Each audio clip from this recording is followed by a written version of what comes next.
Bienvenidos queridos hermanos hoy a Espíritu Canal. Ya estamos en el final de la primera semana de este mes patrio. Estamos a viernes 4 de septiembre y muy contentos de poder celebrar pues este momento especial de nuestro video en Espíritu Canal. En el nombre del Padre, del Hijo y del Espíritu Santo. Amén. Te damos gracias, Señor, porque estamos reunidos en tu nombre aquí en Espíritu Canal. Te pedimos por todos los que hacen gala y presencia en familias eucarísticas, con diferentes grupos y actividades por cada uno de ellos y sus necesidades. Te pedimos que amemos más la Eucaristía y te conozcamos con mayor rigor. En el nombre del Padre, del Hijo y del Espíritu Santo. Amén. Ya estamos aquí, ya estamos en Espíritu Canal.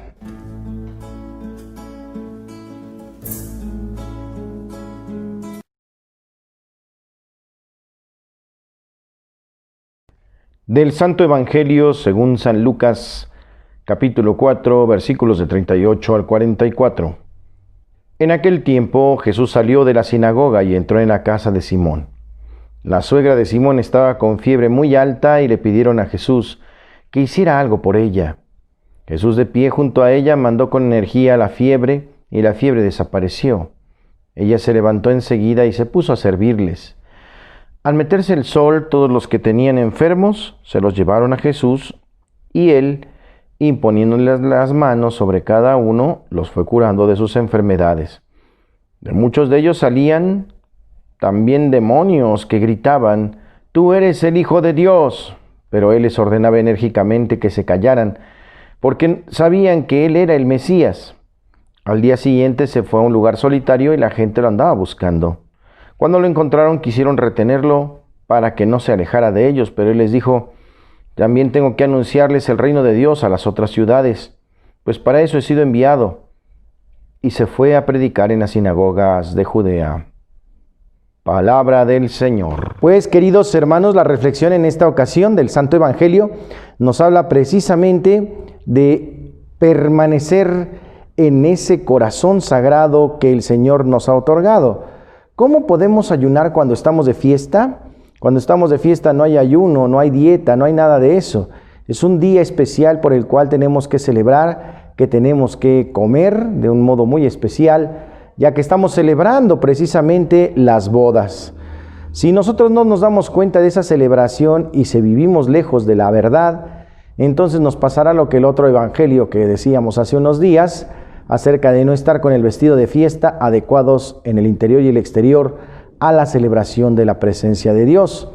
También el Señor nos compara en este momento con odres, que son los receptáculos del vino, hechos de cuero. Y cuando el vino está nuevo, pues necesita odres nuevos, ya que el vino de alguna manera es corrosivo y poco a poco pues va mermando la vida útil de estos odres. Pero si colocas vino nuevo en odres viejos, se revientan y se pierde todo. ¿Qué quiere decir el Señor con esto? Que tenemos que ser nuevos interior y exteriormente, darnos la oportunidad de renovarnos en su presencia. El Espíritu Santo nos da una vida nueva, una segunda oportunidad o tercera o cuarta en muchos casos, pero el caso está aquí en darnos la oportunidad de purificarnos de todas las presencias del enemigo en nosotros, con una actitud nueva, con una presencia nueva. Vivir de una manera distinta. No basta simplemente tomar una doctrina o tomar un retiro y ya, sino que en verdad tengo que tener un cambio. Al amor de Dios tengo que dar una respuesta de conversión. Que el Señor me permita hacerlo en su nombre. Así sea.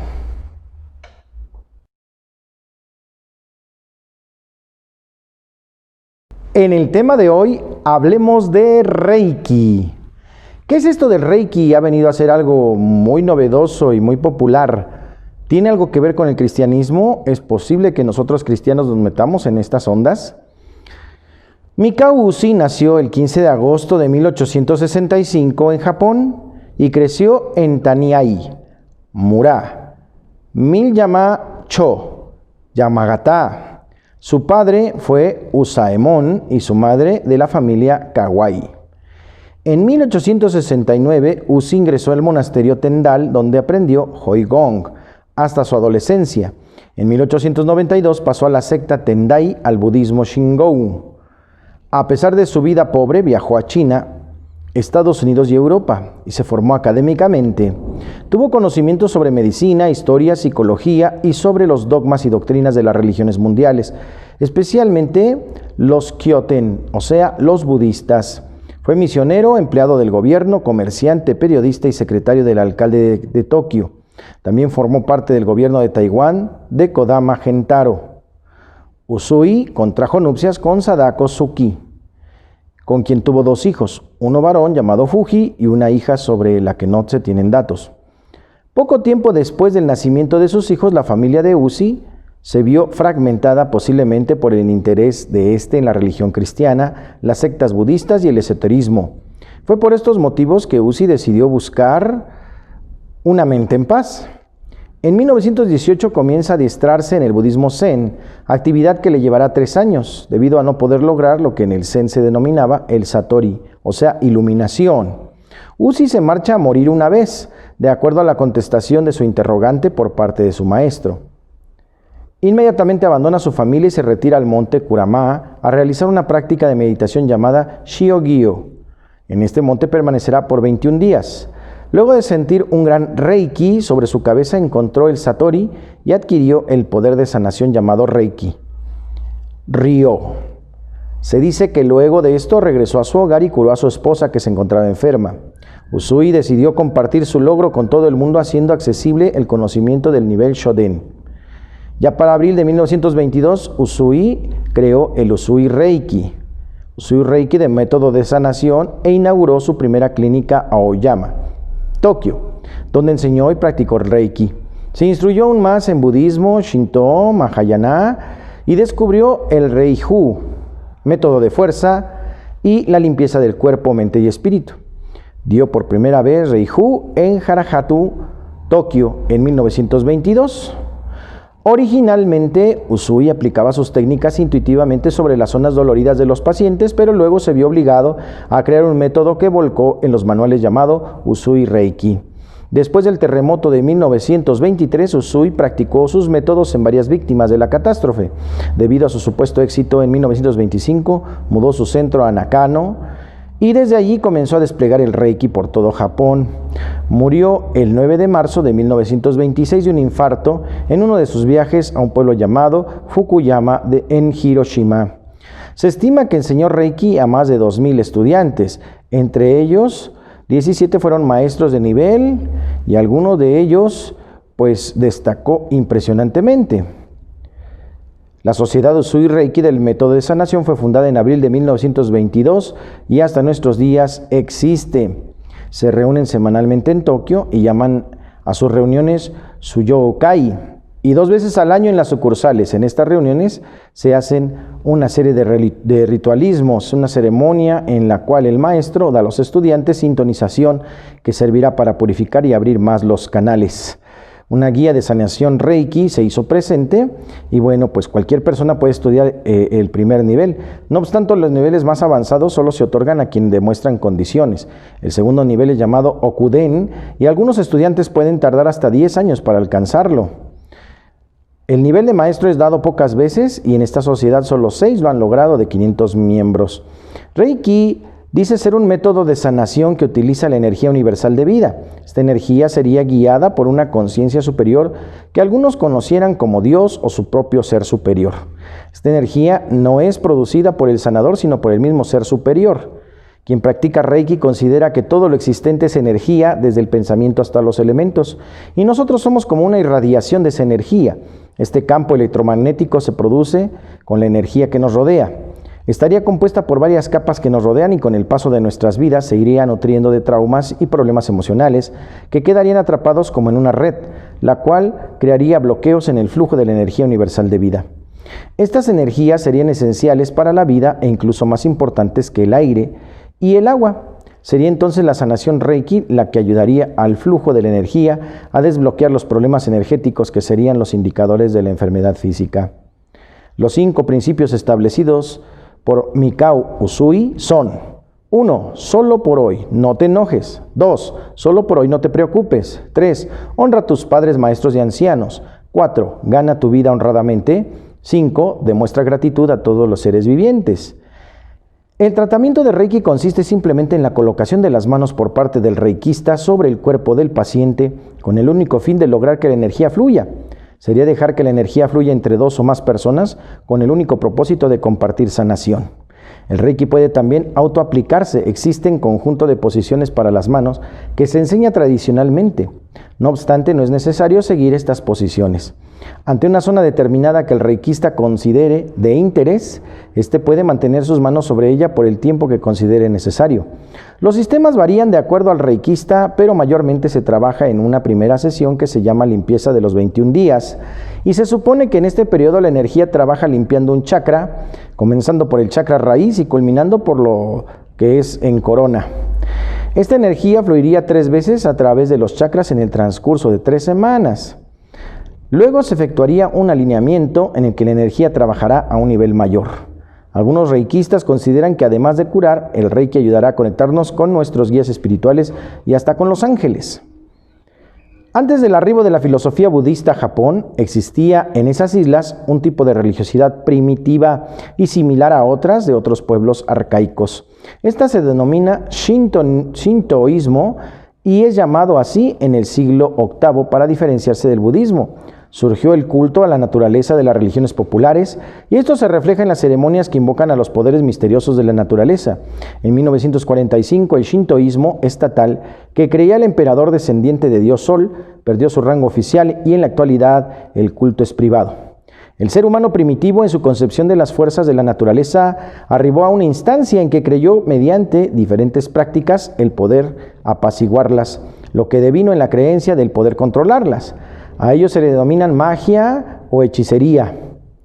En el estudio de la mente religiosa primitiva ser útil puntualizar que en ocasiones se entiende por religión o magia exactamente lo mismo, al no haber evidencia realmente demostrada para determinación de una disociación. Se ha manifestado que religión y magia son una misma, asimismo que la dualidad magia-religión es subsiguiente al periodo más primitivo en el que ambas prácticas se hallaban involucradas. Magia y religión consistiría en este caso, como afirmó Przybylski, en las dos diferenciaciones de determinada actitud anterior a la magia y a la religión. Si bien se sostiene que ambas proceden una de la otra, se discute cuál de ellas dio origen a la otra. Fraser sostuvo que la magia sería más antigua que la religión. A la vez alegó que aquello es un fenómeno mágico y no religioso. Entonces la religión involucra al hombre en un vínculo de reciprocidad desigual con la divinidad, manifestación propia del hecho religioso, entre tanto que la magia no se detiene en la adoración de ningún ser. Vemos entonces una clasificación de acción que se subdivide en diferentes magias. Algunos dicen que es blanca, algunos dicen que es negra. ¿Cómo vemos que esto se va desvirtuando y va teniendo una situación? Bueno, pues entonces vemos que para examinar asuntos ligados al Reiki, las energías espirituales o la nueva era, es importante revisar la física y también el espíritu católico. Se hizo un estudio a razón de la realidad del Reiki a través de comprobaciones de tipo espiritual y también científico. En este caso, la Renovación Carismática Católica en la diócesis dio una exploración de lo sobrenatural y como capellán de la universidad, uno de los sacerdotes se hizo presente ante esta situación. Entonces se dedicaron a analizar y sintonizar esta onda del Reiki. Aunque hay infinidad de maestros y grupos de Reiki, todos coinciden en unos elementos básicos. El Reiki consiste en manipular o canalizar energías espirituales llamadas Chi en China, Prana en India, para lograr sanar o curar. Los practicantes del Reiki, aquellos que canalizan esta energía, deben ser iniciados por otros practicantes a nivel más elevado para sintonizarse. El padre de quien hablamos es el padre Gareth Leyson. En su crítica católica dice que va directamente a lo pastoral pensando en los cristianos que se sienten atraídos por el Reiki. Dice, no voy a intentar identificar la realidad ontológica del Ki. Afirma, porque la ciencia necesitará un análisis serio y empírico para dar una conclusión, para saber si cura o no cura y por qué. Pero las posibilidades son claras. Si el Ki no existe, si no hay evidencia de su existencia, cualquier intento de manipularlo es una superstición, un pecado según el artículo 2111 del Catecismo de la Iglesia Católica. 2. Si se encontrase evidencia de que hay propiedades curativas en el cuerpo humano que la medicina desconoce y se le llamase eso ki, y se pudiese manipular, sería una propiedad física como otras de la ciencia, sin mayores problemas morales. Pero esto no ha sido establecido. Los practicantes del Reiki no hablan del ki como algo físico, sino como algo espiritual. Incluso cuando dicen que es algo natural, no quieren decir que sea solo físico, porque en las filosofías orientales no hay clara distinción entre lo natural y lo sobrenatural. Hay quien dice que el ki y su manipulación, el Reiki, es algo espiritual, no físico, y que viene de Dios. Pero el padre Leison considera que no se puede probar que venga de Dios, que podría venir de fuentes demoníacas incluso, y que ya tan solo arriesgarse a una manipulación así, sin la seguridad que da la revelación, ya no es pecado de tentar a Dios, y más existiendo en el cristianismo los sacramentos, sacramentales y oración por los enfermos. En ningún sitio de la Escritura nos enseña a canalizar energía como hace el Reiki, y suponer que Dios nos asistirá de una forma que Él no ha revelado que sea voluntad suya. Es un pecado de tentar a Dios, escribe el capellán de la iglesia Gaecia. Incluso si el ki no tuviese que ver con actividad demoníaca, sino con un poder psíquico especial, el catecismo lo prohíbe en su punto 2117 porque consistirá en domesticar poderes ocultos para colocarlos al propio servicio y tener un poder sobrenatural sobre otros, aunque sea para restaurar su salud, según describe el catecismo. De todas formas, el padre Leison recuerda que la inmensa mayoría de los practicantes del Reiki admite que lo que hacen es canalizar hacia sus clientes, pacientes, energía espiritual que viene del más allá de ellos mismos. No cree que sea una habilidad psíquica propia. Rituales de enlace, eso es idolatría. ¿Qué es lo que dicen los exorcistas al respecto? Más allá de la teoría, como asesor de la renovación carismática, el padre Leison tiene evidencias por el trabajo de exorcistas diocesanos y equipos de oración de liberación de que personas sometidas a toque curativo de Reiki, aunque a veces no dijese al paciente, luego han mostrado síntomas de actividad demoníaca en grado de opresión. Hay que tener mucho cuidado. Aunque como doctor en física el padre Leison le podría tentar decir simplemente a sus feligreses o a los chicos de la universidad que según la ciencia no hay evidencia alguna de que exista esa energía del ki, no siempre será la respuesta pastoral más eficaz. Los pastores pueden prescindir del tema de si el Reiki funciona o no y de cuál es su mecanismo, simplemente insistiendo en que los cristianos estamos comprometidos a no buscar ninguna fuente espiritual que no sea Dios Trino y Uno, que nadie nos ha revelado el Reiki como una forma de administrar el poder. Oponerse al Reiki puede ser una oportunidad para evangelizar. Hay que poner menos énfasis en lo prohibido y más en el verdadero poder sanador de Cristo, al que se puede acceder con los sacramentos a través de mecanismos de cuidado pastoral de la comunidad y mediante ministerios de la oración, de sanación explícitamente cristianos. También es recomendada la confesión sacramental para reparar el contacto con el Reiki, incluso si por ignorancia no hubo pecado formal. El confesor debe estar listo para orar por liberación de influencias espirituales opresivas, algo que puede hacerse de forma inaudible. Ya hemos escuchado las directivas del Vaticano, si hay evidencias de obsesión a menudo en forma de una tentación recurrente en un área particular.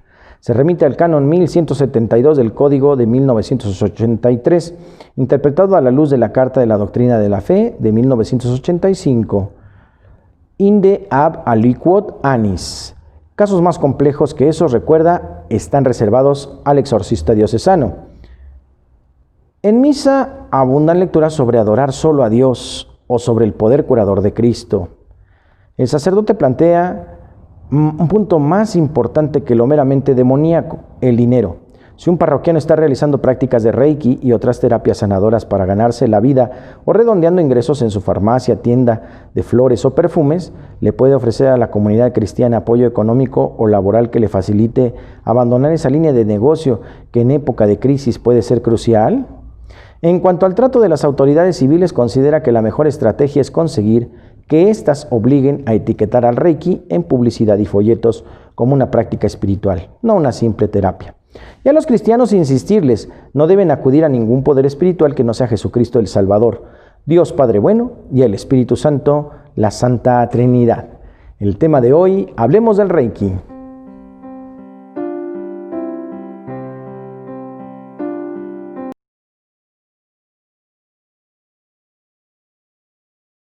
En Santos y Conversos hoy celebramos a Santa Rosalía. Santa Rosalía fue una noble virgen y eremita del siglo XII, muy venerada en toda Sicilia y en Palermo, Italia, ciudad de la cual ella es patrona. Su nombre en latín significa guirnalda de rosas. El culto de esta santa fue promovido en todo el mundo por los benedictinos, porque al invocarla se obtenía protección contra enfermedades infecciosas como la peste, o se recibía auxilio en momentos difíciles. Hay que pedir ahora su intercesión. Según la tradición de la Iglesia, fue una mujer que vivió en soledad, pobreza y penitencia. Asimismo, se le atribuyen numerosos milagros, especialmente la extinción de la peste, que en su época asolaba el condado de Sicilia. La iconografía la presenta como ermitaña y bien revestida con hábito agustino. Sus principales atributos son una corona de rosas, en alusión a su nombre, y un crucifijo y una calavera por su ascesis. Rosalía fue educada en la corte y por su belleza y bondad se convirtió en dama de honor de la reina Margarita de Navarra, esposa del rey Guillermo II, pero siendo joven dejó su hogar y el palacio real para dedicar su vida a la oración y las mortificaciones, ocultándose en el monasterio basiliano de Santo Salvador en Palermo. Como sus padres y un hombre al que le había prometido quería disuadirla, huyó a una cueva cerca de Vivona, Sicilia. Más tarde, a otra ubicada en el Monte Peregrino, cerca de Palermo, en el cual murió y fue enterrada. Sus restos fueron descubiertos y llevados a la Catedral de Palermo en el año de 1624. Se probó la autenticidad de sus reliquias un año después y por ello el Papa Urbano VIII incluyó su nombre en la lista del martirologio romano para el 15 de julio y el 4 de septiembre. Damos gracias al Señor por el testimonio de Santa Rosalía, la santa y conversa de esta ocasión. Y damos intercesión. Y para el chiste. Resulta y sucede que en una ocasión el padrecito se encontraba en la homilía dominical y dice: hoy vamos a hablar del pecado de la mentira. Y para muestra un botón. A ver, levante la mano, cualquiera de ustedes. ¿Quién recuerda lo que dice la cita de Lucas capítulo 32? Y la mayoría levantó la mano impresionantemente. El padre, con una mirada intensa, dijo: ahí está el ejemplo. San Lucas solamente llega hasta el 24. Ahí está la mentirota.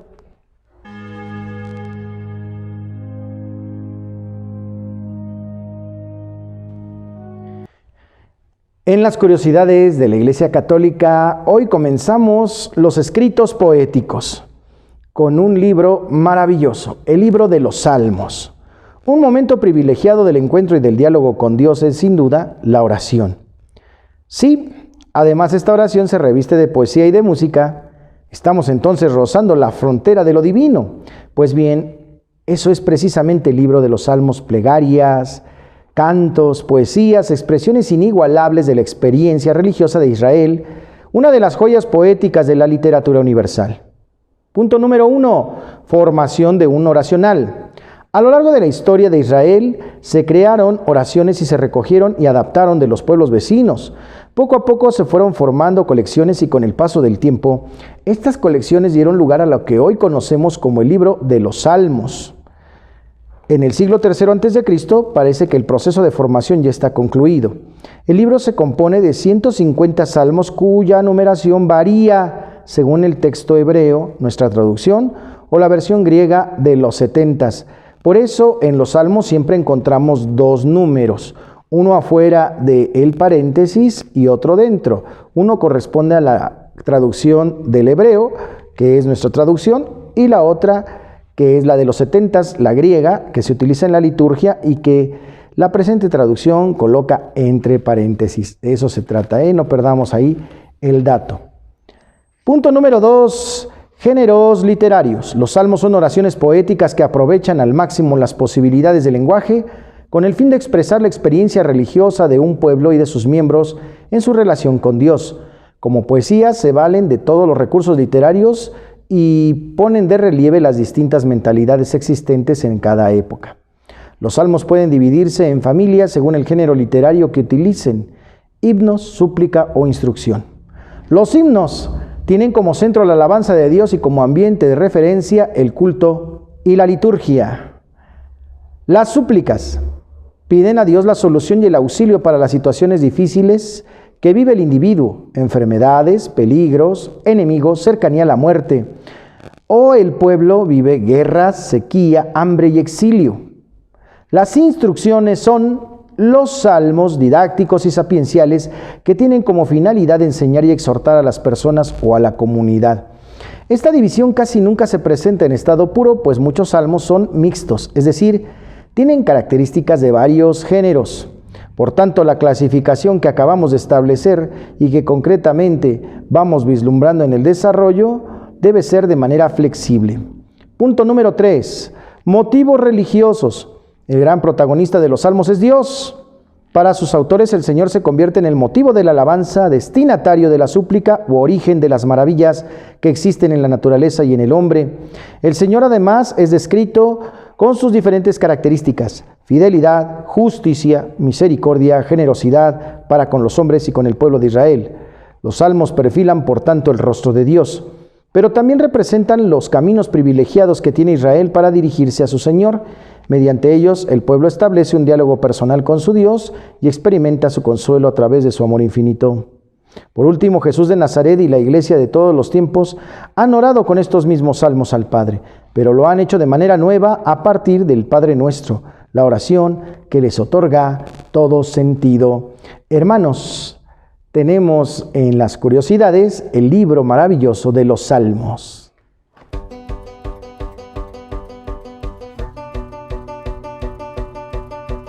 Y para la rola de hoy, la rola del alma, no se olviden escuchar al Padre Juan Andrés con la canción Tu amor me sostiene. Si no nos sostiene su amor, entonces ¿qué? Vamos a escuchar al Padre Juan Andrés, una hermosa voz evangelizadora.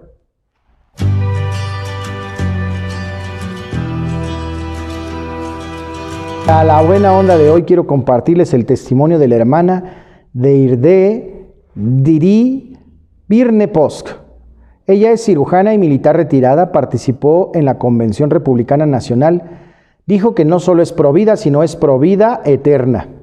La coronel retirada del Ejército de Estados Unidos y miembro de las Hermanas Pequeñas Obreras de los Sagrados Corazones de Jesús y de María, inició su alocución confesando que recientemente rezó en una capilla rogándole a Dios que permita ser una voz de instrumento de la vida humana, y está hablando en la Convención Republicana Nacional. Así que se debe poner atención a aquello por lo que rezamos. Cito textualmente sus palabras. Dice ella: como médico puedo decir sin duda alguna, la vida comienza en la concepción. Si bien lo que tengo que decir puede ser difícil de oír para algunos, lo digo. No solo porque soy provida, sino porque soy provida eterna. Y quiero que todos lleguemos juntos algún día al cielo, destacó la religiosa. Criada en los suburbios de Washington, D.C., en una familia con 7 hijos, Weiner se graduó en Virginia Tech antes de iniciar la carrera de medicina en la Universidad de Georgetown. Mientras estaba ahí, ingresó al ejército como una forma de pagar sus estudios y terminó sirviendo en las Fuerzas Armadas durante 29 años como médico y cirujana. El 26 de agosto, en la Convención Republicana, la religiosa dijo que, si bien muchos son marginados, más allá de nuestras fronteras, la verdad es que el grupo marginado más grande en el mundo puede encontrarse aquí en los Estados Unidos. Son los no nacidos. Como cristianos vemos por primera vez a Jesús como un embrión en el vientre de una madre soltera y lo vemos nacer 9 meses después en la pobreza de una cueva, dijo. No es coincidencia que Jesús defendiera lo justo y fuera finalmente crucificado porque lo que dijo no era políticamente correcto ni estaba de moda, resaltó. Como seguidores de Cristo, estamos llamados a defender la vida contra lo políticamente correcto o lo que está de moda hoy. Subrayó y agregó que debemos luchar contra una agenda legislativa que apoya e incluso celebra la destrucción de la vida en el vientre materno. Tengan en cuenta, las leyes que creamos definen cómo vemos nuestra humanidad. Tenemos que preguntarnos a nosotros mismos qué estamos diciendo cuando entramos en un vientre y eliminamos una vida inocente, indefensa y sin voz, cuestionó. La religiosa elogió luego la defensa de la vida por parte del presidente Donald Trump y cuestionó las posturas abortistas de los candidatos demócratas. Finalmente, Sor Deirde Byron dijo que el arma de los que defienden la vida es el rosario. Wow, en verdad es una lucha intensa, interesante. Estamos a favor de la vida porque el Señor es camino, verdad y vida. No hay marcha atrás, no hay concesión, no hay de ninguna manera ninguna atenuante. Matar es matar. Una vida humana se debe respetar de principio a fin y debe ser motivo de un tema dentro de nuestro canal. Hermanos, reciban la bendición con todo mi corazón sacerdotal y de amigo, el Padre Jorge Arturo Moreno, desde la parroquia de Santa Lucía, Azcapotzalco, aquí en la diócesis de Azcapotzalco. El Señor les guarde, les protege, les bendiga, haga resplandecer su rostro sobre ustedes y les conceda la paz.